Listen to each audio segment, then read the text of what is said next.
This will be a concrete approach to using the standard algorithm for division to solve 616 divided by 4. So 616, our dividend, that is telling us our starting amount, so that's what we see on the screen here, divided by 4, so the divisor 4, that can mean either the number of groups or the size of each group. For this example, we're going to assume that 4 means the number of groups. Okay, so we have 616 divided by 4. We want to move through this in the same order that we do for the standard algorithm. So I'm going to actually stack these up and move these just so I have room to make my new groups, but I still have the 600. They're going to be off the screen just a little bit so I have room. Oh, we have the 616 there. Okay, so we have 6 hundreds, 110, and 6 ones. Okay, so using the standard algorithm, we always start moving from left to right. We start with our largest place value. So we take our 6 hundreds and we want to think of how many hundreds can I place into each of the 4 groups so that those 4 groups are equal. Okay, so if I have 6, make a group here, here, I'll go here, here.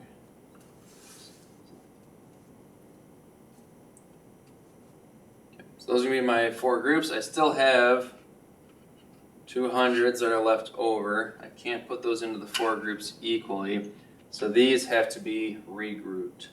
Okay, I'm actually going to move these again just so I have a little bit more room to show this.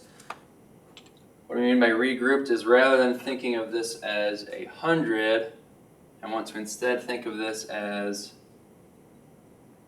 10 tens. Okay.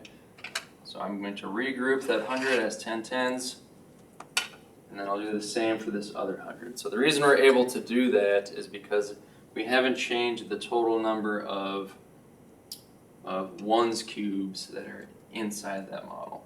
Okay. So now I've gotten rid of all of my hundreds. I've placed 4 of the hundreds into those 4 groups.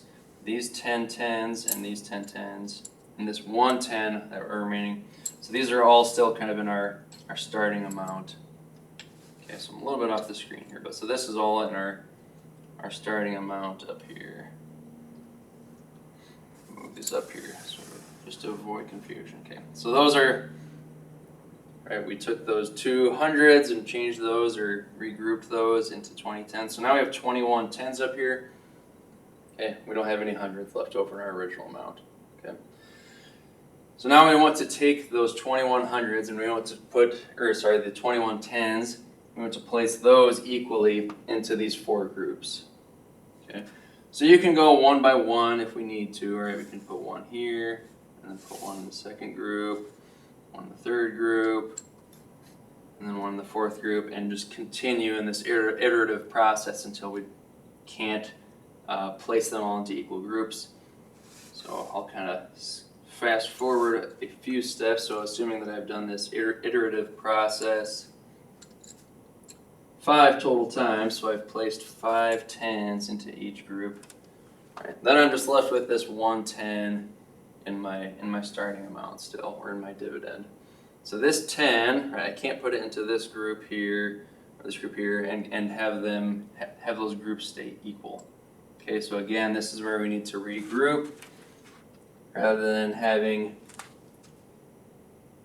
110, we will now have 10 ones. Okay, so these are just all the individual cubes.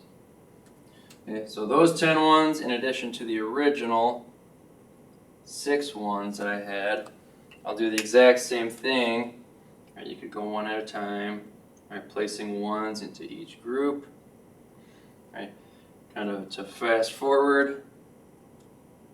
We'll put a total of 4 ones into each group.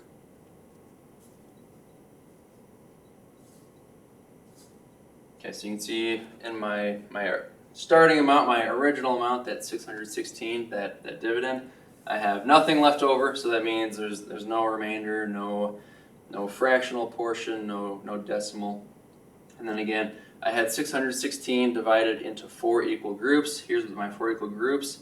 So if I'm dividing into 4 equal groups, then what I'm looking for is what is the size of each group. So each group has 100, 5 tens, and 4 ones. or 154.